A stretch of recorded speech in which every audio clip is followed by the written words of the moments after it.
All right, so listen to this. We're going to dive into Yellowstone today. Yeah. And get this. There's a death that has fans absolutely reeling. Reeling. Yeah, everyone's talking about it. Everyone.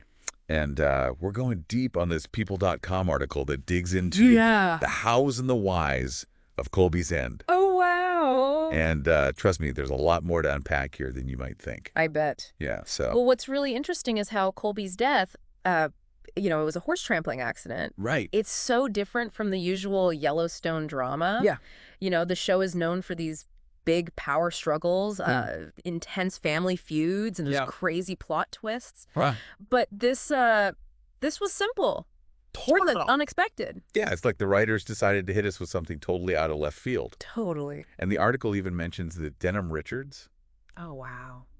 the actor who played Colby, Yeah. found out about it just a day before filming. Oh, my goodness. Can you imagine getting that kind of news right before you have to step into those cowboy boots? I can't even imagine. Right. I think that suddenness really reflects the kind of world Yellowstone paints. Yeah. It's this harsh, unforgiving environment where danger is always working. Yeah. And for the actor having such little time to process that kind of plot twist Right. must have been quite a challenge to portray that sense of shock and finality. Yeah, the director Christina Voros actually calls Colby's death a gut punch Oh, wow. because of its simplicity. Yeah. And she even says that it's grounded in the reality of the show's world. That's a really clever way of putting it, Right. because she also points out that after a death like this, any goodbye in Yellowstone suddenly feels like foreshadowing. I know. It makes you watch every interaction with a new sense of dread.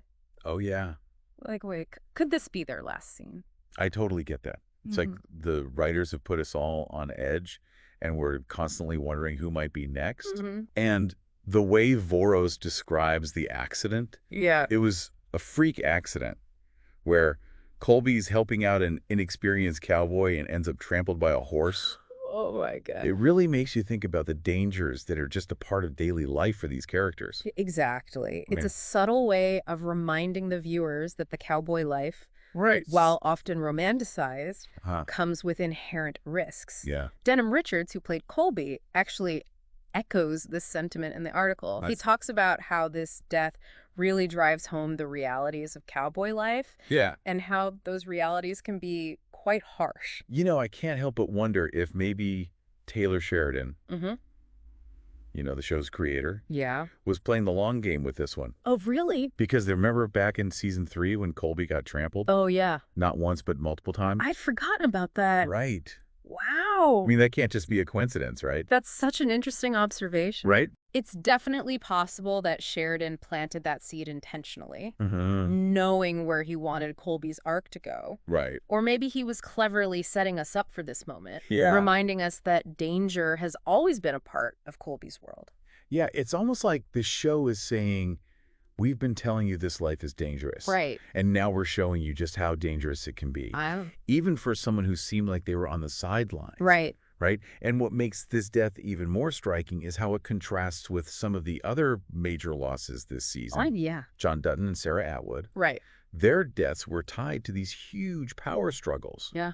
These central conflicts that drive the show. Yeah. But Colby, Yeah. he was more of a supporting character.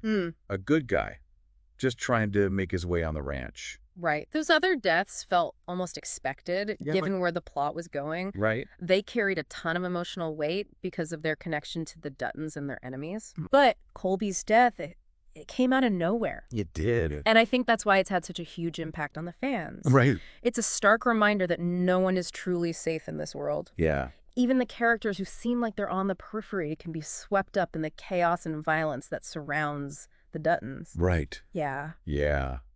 Yeah, it really makes you wonder, what does this mean for everyone else who's going to step up or maybe even crack under the pressure now that they see just how quickly things can change? That's the question on everyone's mind, right? Right. And I think we can look to characters like Teeter and Rip for some potential answers. Okay. They've both been through so much loss already. Yeah. And this latest tragedy, it's going to test them in ways we haven't seen before. Yeah, especially Teeter. I mean, she's shown incredible resilience. Oh, she has. But losing Colby, the love of her life. Right. That's got to have a profound impact on her. Absolutely.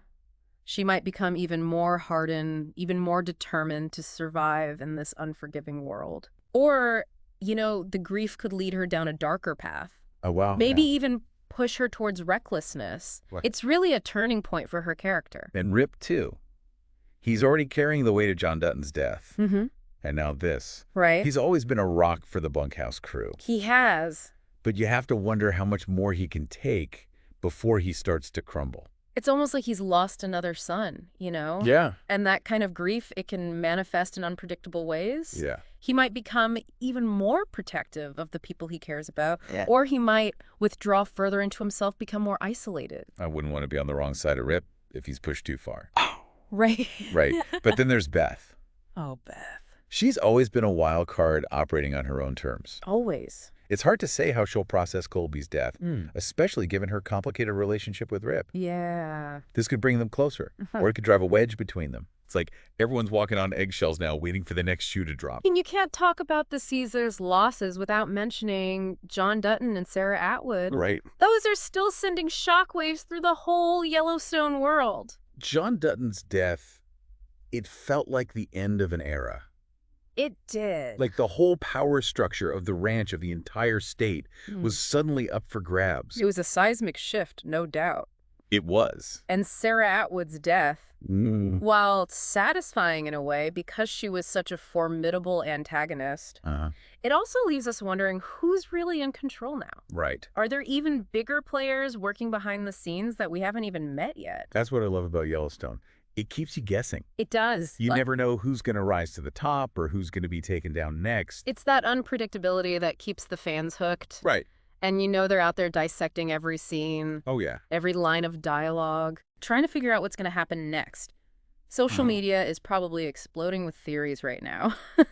I bet. It's become a cultural phenomenon, this show. Oh, yeah. People are obsessed with the Duttons, with their world, with the constant struggle for power. And even though Colby's death was tragic, it also felt fitting in a way, don't you think? Yeah. He died trying to help someone, trying to do the right thing. Yeah. It's a classic Western hero moment. Right. Even if it's a heartbreaking one. Yeah, there's a sense of nobility in a sacrifice.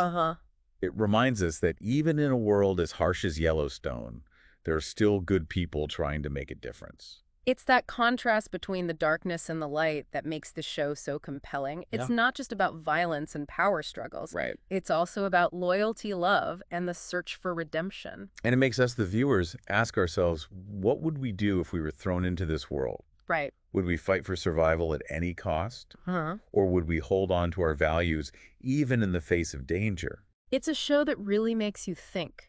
Yeah. And that's why it resonates so strongly with people. You mentioned earlier that Colby's death felt like a creative shakeup for the show. And I think that's an important point. It's not just about keeping the audience on the edge of their seats. Right. It's about pushing the boundaries of the narrative, keeping things fresh and unpredictable. Exactly. It shows that Taylor Sheridan isn't afraid to take risks, to defy conventions, to kill off a character that people have come to care about. Right. It's like he's saying, I'm not going to play it safe. Right. I'm going to keep you guessing until the very end. And that kind of boldness is what makes Yellowstone so unique. It's not just another cowboy drama. It's a show that's constantly evolving, constantly challenging itself, and constantly challenging its audience. So if even a character like Colby isn't safe, what does that mean for everyone else? Right. Could we see one of the Duttons meet their end? It's not outside the realm of possibility. Right. Sheridan has proven that he's not afraid to make those tough choices, to really shake things up. I have to admit I'm a little nervous, but mostly I'm excited. Yeah. Because I know whatever happens, it's going to be intense, it's going to be emotional, and it's going to be unforgettable. And with just 2 episodes left in this half of the season, the stakes are higher than ever. Right. The power dynamics are shifting. Alliances are being formed and broken, and everyone is scrambling to survive. Before we move on to the final part of our deep dive, I want to leave you with this question. Okay. If you were in that writer's room, how would you use Colby's death to shape the rest of the season? What kind of fallout would you create? Yeah. What alliances would you forge? What betrayals would you unleash? So we've talked about the shock and the power plays and even the poetic justice of some of the Yellowstone deaths this season. Yeah. But what about the emotional ripple effect? Right. Colby wasn't a Dutton. Right. But his loss hits different. It's the suddenness of it, right? We're so used to the slow burn of betrayals and schemes on Yellowstone Right. that this accident, this reminder of how fragile life can be even on a ranch, Yeah. it cuts through all the noise. Yeah, it makes you realize that these characters, even the ones who aren't in the thick of the family drama, Right. they're still vulnerable. Right. And that makes their stories matter even more. Absolutely. Think about Teeter. Yeah. Who was building a life with Colby, dreaming of a future away from the ranch. Right. Now she's facing a future she never imagined. Right. And that grief, Yeah. it could fuel her in unexpected ways. She's always been tough. Yeah. But I wonder if this loss might push her to take even bigger risks. Right. Maybe even challenge the established order on the ranch. It's definitely possible. She might see the Duttons' world as the reason for her loss and decide to fight back. Oh, wow. Or she might seek solace in the very traditions and ways of life that Colby represented, becoming even more fiercely loyal to the ranch. And what about Rip? Rip. He's already lost so much. Yes. First John Dutton. Yeah. Now Colby. Right. How much more can one man bear before he breaks? Rip's always been the strong, silent type. He has. But this latest blow, it might crack that tough exterior. Right. We could see him become even more fiercely protective of the people he has left. Or he might spiral into a dark place. Oh, wow. Consumed by grief and anger. It's like the whole ranch is a powder keg right now, just waiting for a spark to ignite it. Yeah. And with the power vacuum left by John Dutton's death, right, everyone's scrambling to gain the upper hand. It's interesting you say that because Colby's death, while seemingly unrelated to the power struggles, might actually shift those dynamics in a huge way. How so? Think about it. If someone like Colby, who wasn't a major player in the game, could be taken out so easily, it makes everyone else realize that they're not invincible. Wow. Even the Duttons. That's got to create a sense of paranoia, a feeling that anyone could be next. Exactly. And that could lead to some unpredictable alliances. As characters who once saw each other as enemies are forced to work together for their own survival. Or it could make them even more ruthless, willing to do whatever it takes to come out on top. So Colby's death, in a way, has become a catalyst for a whole new level of chaos on Yellowstone.